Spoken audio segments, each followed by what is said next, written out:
মদ খাবো, আমি মদ খাবো, কিন্তু এই মদ খেলে তো জল লাগবে। না, এ হতে পারে না। তুই আমার 10 বছরের তপস্যার জল খেয়ে নিলি। এই সাধু খেয়েছি, বেশ করেছি।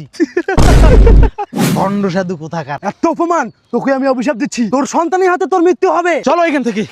আমি হলাম অন্তর্যামী সাধু, আমার অভিশাপ কখনো বিফলে যায় না। তাহলে তোকেই আমি শেষ করে দিব। এই সন্তান আমি তোমাকেই দিয়ে দিব, তবু তুমি আমাকে ছেড়ে দাও। বাবু, ছেলে হয়েছে। যাই কি অনেক বড় জঙ্গলে ফেলে দিয়ে আয়, যেন জীবজন্তু ওকে ছিঁড়ে খায়। এই যে টাকা নে। এত টাকা? আমার নাকি হবে মৃত্যু। 13 বছর পর। কলঙ্কিনী বেরিয়ে যা বাড়ি থেকে, শুধু খাওয়া দাওয়া সাত কর। 12টি বছর হয়ে গেল, এখনো একটা সন্তানের মুখ দেখাতে পারলি না। তোর সন্তান এখনো বেঁচে আছে, অবশ্যই তুই তোর সন্তানের মুখ দেখতে পারবি।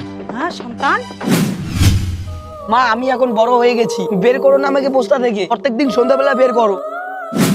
দাইমা, তার মানে আমাকে মারার প্রচেষ্টা? না না বাবু, আমাকে মারবেন না, আমাকে ছেড়ে দেন। ছেড়ে দেবো? আমার মরণ তুই ধরে রেখেছিস।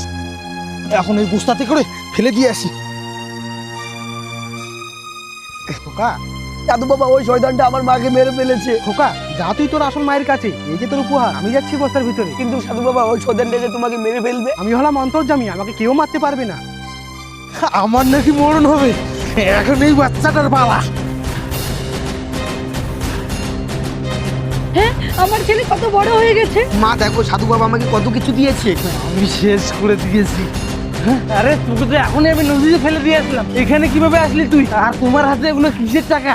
বাবা, তুমি আমাকে যে নদীতে ফেলে দিয়ে আসছো, ওখানে অনেক টাকা। তাহলে আমাকে ওই বস্তার মধ্যে ভরে ওই নদীতে ফেলে দাও, আমারও তাহলে অনেক টাকা হবে।